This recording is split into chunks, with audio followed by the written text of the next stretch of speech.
సంగారెడ్డి పట్టణంలో private function hall MRF union ఎన్నికల్లో కార్మికుల సంక్షేమం కోసం చుక్క గుర్తుకు ఓటు వేసి సిఐటియు చుక్కరాములను గెలిపించాలని ఎంఆర్ఎఫ్ పరిశ్రమల యూనియన్ ఎన్నికల సందర్భంగా సిఐటియు అభ్యర్థి చుక్కరాములు ఎంఆర్ఎఫ్ కార్మికులతో సమావేశం నిర్వహించారు.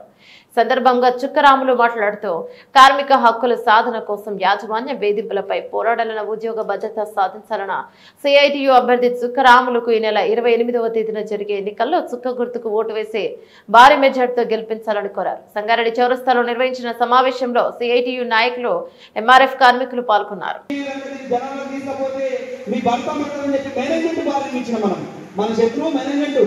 ఇలా కార్మిక సంఘాలు ఇలా పోటీ చేస్తాం, తిట్టుకుంటాం, అనుకుంటాం, రాజకీయ విమర్శలు చేస్తాం, ఇంకేమైనా చేస్తాం, ఇంకేమైనా చేస్తాం. కానీ మన శత్రువు మాత్రం ప్రధానమైనటువంటి వాడు యజమాన్యం. ఆ యజమాని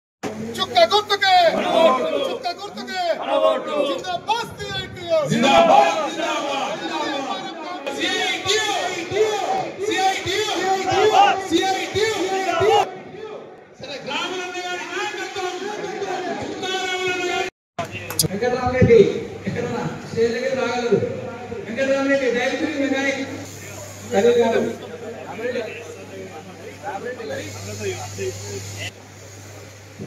హలో హలో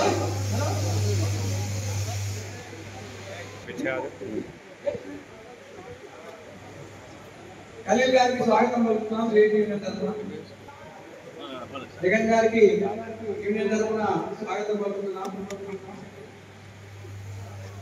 తేదీ నాడు ఓట్ల బ్యాలెట్ లో ఈ రోజు సిఐటియు చుక్కరాముల మీద అత్యధిక మెజారిటీతో ఓట్లేసి గెలిపించాలి అని చెప్పేసి మీకందరికి ఈ రోజు సిఐటియు అండగా ఉంటుందని చెప్పేసి తెలియజేస్తూ ఈ అవకాశం ఇచ్చినటువంటి మీకు అందరికీ ధన్యవాదాలు తెలుస్తూ సెలవు తీసుకుంటూ ఉన్నాను. కార్మికులను ముంచి చేయవాడు నాకు రెండోసారి ఇయ్యాడు కదా అగ్రిమెంట్. సాల్ పోరాపై ఒకసారి అయిపోయింది నింపు అని అంటారు. అంటారా చెప్పండి, మనకు రెండోసారి కూడా ఇచ్చారు. మళ్ళీ నువ్వే అగ్రిమెంట్ అన్నారు. రెండోసారి కాదు, ఇందాక మన సోదరులు చెప్పినట్టు రేపు మూడోసారి కూడా మాకే వస్తుందని చెప్పేసి మేము అనుకుంటున్నాం. అది ఇవాళ సిఐటి పోతున్నాం. మరి మనకు 19 సెప్టెంబరు 2022లో ఈ అగ్రిమెంట్ అయితే మేము చార్టర్ ఆఫ్ డిమాండ్ ఎప్పుడు ఇచ్చినాం? 11/5/2022 ఇచ్చినాం. అంటే సెప్టెంబర్లో అనుకోండి, ఈ నెల మీకు గుర్తుపెట్టడానికి చెప్తున్నాను. ఇప్పుడు సెప్టెంబర్ మనం ముందట ఉందిగా, సెప్టెంబర్లో అగ్రిమెంట్ అయిపోతుంది అంటే మేలు ఇచ్చినాం. ఇప్పుడు మేనే కదా ఇది. అంటే ఎన్ని నెలల ముందు ఇచ్చినట్టు? 4-5 నెలల ముందు ఇచ్చినాం. లెక్క చేసుకోండి మీరు. మేనేజ్మెంట్ మాకు లెటర్ జూన్లో ఇచ్చింది. మీ చార్టర్ ఆఫ్ డిమాండ్ రిసీవ్ చేసుకున్నాము, అందింది మాకు. మావి కూడా కొన్ని సమస్యలు ఉన్నాయి, అన్ని కలిపి మాట్లాడదాము, చర్చలు పెడతామని చెప్పేసి మాకు జూన్లో లెటర్ ఇచ్చింది. మరి అగ్రిమెంట్ ఎప్పుడైపోయింది కంపెనీలో? 29 సెప్టెంబర్ 2022కి అయింది. అంటే 19వ తారీఖు నాడు, సెప్టెంబర్ 19వ తారీఖు నాడు అగ్రిమెంట్ తీరిపోయింది, గడువు అయిపోయింది. దాన్ని 29 సెప్టెంబర్ నాడు లేబర్ డిపార్ట్మెంట్ లో సంతకం పెట్టాం కూడా ఉన్నాయి. మరి ఇక ఇది అగ్రిమెంట్ అంటారా? దీన్ని మీరు ఆలోచించండి, మనసు పెట్టి ఆలోచించండి అని చెప్పేది. పోయినసారి ఎన్నికలు మార్చిలో జరిగినాయి, 2 ఏళ్ళు అయిపోయినాయి. మార్చిలో జరగలేదు కదా, మళ్ళా జరుగుతున్నాయి. ఇప్పుడు ఇదే నెల మే 28కి జరుగుతున్నాయి. అంటే 2 నెలలు పట్టిందా లేదా? ఎవరు మేము ఆపలేదు కదా, అందరం పోయి కొట్లాడినాం, అందరం తొందరగా పెట్టమన్నాం, అందరం లేబర్ కమిషన్ దగ్గరికి పోయినాం, అందరం రికార్డులు సబ్మిట్ చేసినాం. ఎవ్వరం కూడా దీనికి ఆలస్యం చేయలేదు. కానీ 2 నెలలు అయితే పట్టింది కదా. ఒకవేళ వాళ్ళ వాదన ప్రకారం అనుకుందాం, ఇప్పుడు కాసేపుగా నేను ఇంకో డైరెక్షన్ చెప్తాను నేను.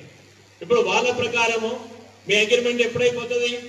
30 జూన్ 2027కి అయిపోతుంది, అవునా? ఇప్పుడు ఎన్నికలు ఎప్పుడైతున్నాయి? 25 మేలు అవుతున్నాయి. అంటే 2 నెలల 2 సంవత్సరాల 2 నెలలకు అయితే అనుకుందాం. ఇప్పుడు అయినట్టే మళ్ళీ అయితే. నాయకులందరికీ కూడా పేరు పేరున నమస్కారాలు. ఈ మీటింగ్లో, సంగారెడ్డి మీటింగ్లో పాల్గొంటున్న ఎంఆర్ఎఫ్ అభిలాషులు అందరికీ కూడా నేను పేరు పేరున నా తరఫున, సిఐటి తెలంగాణ రాష్ట్ర కమిటీ తరఫున, మన ఎంఆర్ఎఫ్ సిఐటి యూనియన్ తరఫున మీ అందరికీ కూడా ముందుగా నమస్కారాలు తెలియజేస్తా ఉన్నాను. సోదరులు మాట్లాడారు, వర్షం పడి వెలిసినట్టుగా ఉంది పరిస్థితి.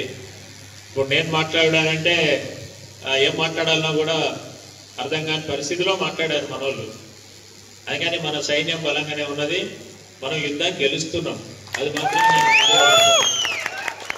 ఎందుకంటే ఎవరికి తీసిపోయే పరిస్థితులే లేవు. మనకు బుర్ర ఉన్నది, కండబలం ఉన్నది, అన్నిటికంటే గుండె బలం ఉన్నది. అందుకని మనల్ని ఎవడు ఓడించేటువంటి శక్తి లేదని చెప్పి మాత్రం నేను మీ అందరికీ సవినయంగా మనవి చేస్తా ఉన్నాను. ఇక విషయానికి వద్దాం. మన కంపెనీ ఈ సంగారెడ్డి జిల్లా, ఉమ్మడి మెదక్ జిల్లాలో నాకు తెలిసి హైదరాబాద్ చుట్టుపక్కల కూడా ప్రైవేట్ పరిశ్రమలలో పెద్ద కంపెనీ. బిహెచ్ఎల్ కంటే కూడా మనకే ఎక్కువ ఓటింగ్ ఉంది ఇప్పుడు చూస్తే. బహుశా బీడీఎల్ మనం సమానంగా ఉన్న పరిస్థితి. మరి ఇంత పెద్ద కంపెనీలో పనిచేస్తున్నటువంటి కార్మికుల యొక్క పరిస్థితి ఏమిటి? ఇది ఇప్పుడు ప్రశ్న. ఏదో సామెత ఉంది, ఎవరో వస్తారని ఏదో చేస్తారని ఎదురు చూసి మోసపోకుమా, నిజం మరచి నిద్రపోకని శ్రీశ్రీ మహాకవి చెప్పిండు ఎప్పుడు. ఎంఆర్ఎఫ్ కార్మికులు ఎంతసేపు ఎవరో వస్తారు ఏదో చేస్తారనేదే తప్ప నిజమేంటిది అనేది వాళ్ళకి గ్రహించే పరిస్థితి లేదు. అందుకే నష్టపోతున్నాం. మనం నష్టపోవద్దని చెప్పేసి ఇవాళ మేము కోరుకుంటున్నాం. ఇప్పుడు ఎన్నికలు రాబోతున్నాయి, ఏం తెలియమైతే లేదు. ఇది డమ్మీ ఎన్నికలు అంటే పోటీ చేసేటోళ్ళు కూడా డమ్మీలే కదా, అవునా కదా? డమ్మీ ఎన్నికలలో పోటీ చేసేటోళ్ళు డమ్మీలా కాదా? అయ్యా మేమైతే డమ్మీలం కాదు. CI2 అనేటువంటిది. రెండో విషయం, ఇవి అగ్రిమెంట్ ఎన్నికలు కావు. నలుగురు పోటీ చేస్తున్నారు. ఇప్పుడు నలుగురిలో ఒక ఆయన బలంగా చెప్తున్నాడు ఇది అగ్రిమెంట్ ఎన్నికలు కావు. ఒక ఎన్నికల అగ్రిమెంట్ కాకుండా ఉంటాయా? ప్రతి ఎన్నిక, ప్రతి నాయకుడు కూడా బలపడితేనే కదా అగ్రిమెంట్ బలమయ్యేది. ఎవరైనా ఒక రైతు, ఇప్పుడు రోహిణి కార్తీ రేపు వాన కొట్టంగానే ఇతర తీసుకొని పెడతాడా? ఎవరైనా ఎక్కువ మంది వ్యవసాయం తెలుసుకోవాలి. నేను వ్యవసాయ కుటుంబం నుంచి వచ్చిన కాబట్టి చెప్తాను ఉదాహరణ. పెడతాడా? ముందు భూమి సదం చేసుకోవాలి, విత్తనాలు తెచ్చుకోవాలి, ఎరువులు చూసుకోవాలి, అదం చూడాలి, చూసి కదా విత్తనం పెట్టి చెప్పేది ఎట్లుందంటే ఇక ఒక నాయకుడిని అగ్రిమెంట్ కోసం తెచ్చి బొమ్మ నిలబెట్టాలట. అక్కడికి ఏడ తెలుస్తుంది? ఎవడన్నా కలసాం నింపేటోడు అయితే ముందు నేల మీద గట్టిగా నిలబడడం చూసుకున్న తర్వాత కదా సాము చెప్పేది. యుద్ధం చేసినోడు ఏం చేస్తాడు? ముందు చూసుకుంటాడు కదా. అంటే తెలుసు వామం చేయడం అంటే ఏంటి? ఫస్ట్ కుస్తీ కొట్లాడు ఎవడు పోయి. మీరు చూడండి టీవీలలో కుస్తీలు కొట్లాడే కుస్తీ పోటీలలో చూస్తే పోవడమే వాడు కుస్తీ కొట్లాడతాడా? ముందు ఎక్సర్సైజ్ చేస్తాడు, ఆక్సిజన్ తీసుకుంటాడు, శరీరాన్ని అంతా ఒక దారిలో పెట్టుకుంటాడు, తర్వాత కదా కుస్తీ కొట్లాడేది. అంటే అగ్రిమెంట్ అని అంటే ఇక వేరే ఎలక్షన్కి అసలు అగ్రిమెంట్కి సంబంధం లేదని చెప్పేసి దాన్ని అంత తక్కువ చేస్తున్నారు. చాలా ఆశ్చర్యం ఇది. మీ కంపెనీ నుంచి ఎలాగనే అయితే తప్ప నాకు తెలిసి ఏ కంపెనీ ఎవడినడి మాట మీ దగ్గర వినిపిస్తున్నారు కొంతమంది. అంటే వాళ్ళకి తెలుసు అన్నట్టు మా కార్మికులకు ఏం చెప్పాలో అని చెప్తుంటాడు నాతో. నాన్న మీకేం తెలుసు అన్నా, నాకు తెలిసి వీళ్ళకి ఏం చెప్పాలో అని చెప్పి. ఇదా నువ్వు చెప్పేది? ఇదేనా? ఇవాళ నేను చెప్తున్నాను. ఎట్లా చేస్తాడు చుక్కరాముల అగ్రిమెంట్ అంట? ఎట్లా చేస్తామయ్యా? మేనేజ్మెంట్ కూర్చోబెడతాం, ఆఫీస్ మేరలను తీసుకుపోతాం, చార్టర్ ఆఫ్ డిమాండ్ ఇస్తాం, చర్చలు జరుపుతాం, లేబర్ డిపార్ట్మెంట్ పోతాం, JCL దగ్గర సంతకం పెడతాం, గేట్ మీటింగ్ లో కార్మికులకు చెప్తాం. మేము అయ్యముచ్చట్లే చెప్తున్నాం, కార్మికులు చెప్పట్లేదు. మేము తీరే ఇప్పుడు నా దగ్గర నేను చేసిన ఒక అగ్రిమెంట్ కాపీ ఉంది, ఈ దగ్గర ఉంటే పట్టుకున్నాం. ఏ కంపెనీ ఇది? మీరు ఏదైనా వేరే కంపెనీ చిన్న కంపెనీలో పోయి మనం చాలా మీకు OEM కంపెనీ. OEM అంటే మీనింగ్ తెలుసుకోండి. Original manufacturing, original equipment manufacturer. ఇప్పటిదాకా నాయకత్వం చాలా మాట్లాడారు, అనేక విషయాలు కూడా చెప్పారు. ఎందుకంటే ఎన్ని మాట్లాడినా ఎంత చెప్పినా కంపెనీ లోపలికి వెళ్ళిన తర్వాత రకరకాల అబద్ధాల ప్రచారాలు, రకరకాల యూనియన్ వాళ్ళు మన కంపెనీలో చేసే అలవాటు మన కంపెనీలో జరుగుతూ ఉంది. ఎందుకంటే అబద్ధాలు ప్రచారాలు చేస్తారు కాబట్టి 8 అగ్రిమెంట్లు పూర్తయిపోయి 9 అగ్రిమెంట్లోకి మనం అడుగు పెడతాం. తర్వాత ఎన్ని అగ్రిమెంట్లలో పెరిగిన వేతనం చూడండి. ఈ 8 అగ్రిమెంట్లలో ఏ అగ్రిమెంట్లలో ఎంత మంచి వేతనం వచ్చింది, ఎన్ని రకాల సౌకర్యాలు వచ్చిందో కార్మికుల ముందు ఉంది. ఇవి చాలా మంది నాయకులు మాట్లాడారు. గతంలో ఒకసారి చుక్కారాములు గారికి అవకాశం వచ్చినప్పుడు 54 అంశాలను, అనేక రకాల అంశాలు సాధించేటటువంటి చరిత్ర ఈరోజు CI2 నాయకత్వానికి ఉంది. కానీ ఈరోజు కంపెనీలు ఏం ప్రచారం చేస్తారు? ఈరోజు చాలా మంది ముఖ్యంగా అగ్రిమెంట్లు అంటే చుక్కారాములు, అగ్రిమెంట్ల కింద చుక్కారాములు. ఎక్కడ అయినా, ఏ ప్రాంతం అయినా, ఏ కంపెనీ అయినా, మార్వాడి కంపెనీ అయినా, లేకుంటే ఇంటర్నేషనల్ కంపెనీ అయినా, లోకల్ కంపెనీ అయినా, మల్టీనేషనల్ కంపెనీ అయినా అన్ని కంపెనీలతో డీల్ చేసి కార్మికులకు మంచి రేటులో పనిచేసే చరిత్ర తుకారాములు కాదు కాబట్టి అగ్రిమెంట్ కనుక ప్రచారం చేస్తే ఈరోజు నన్ను నమ్మరు, నన్ను గెలిపియరు, నా గురించి కార్మికులు తెలుసు కాబట్టి ఈరోజు అగ్రిమెంట్ కాదని చెప్పేసి ఇక్కడ ప్రచారం నిర్వహిస్తా ఉన్నారు. ఎంత మోసం ఇది, ఎంత అన్యాయం ఇది. అట్లా నీ స్వార్థంగా చూసుకుంటావా?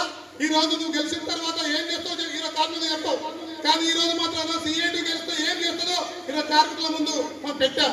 కానీ మీరు అబద్ధ ప్రచారం నిర్వహిస్తూ ఉన్నారు. ఎంత అబద్ధ ప్రచారం నిర్వహిస్తూ ఉన్నారు.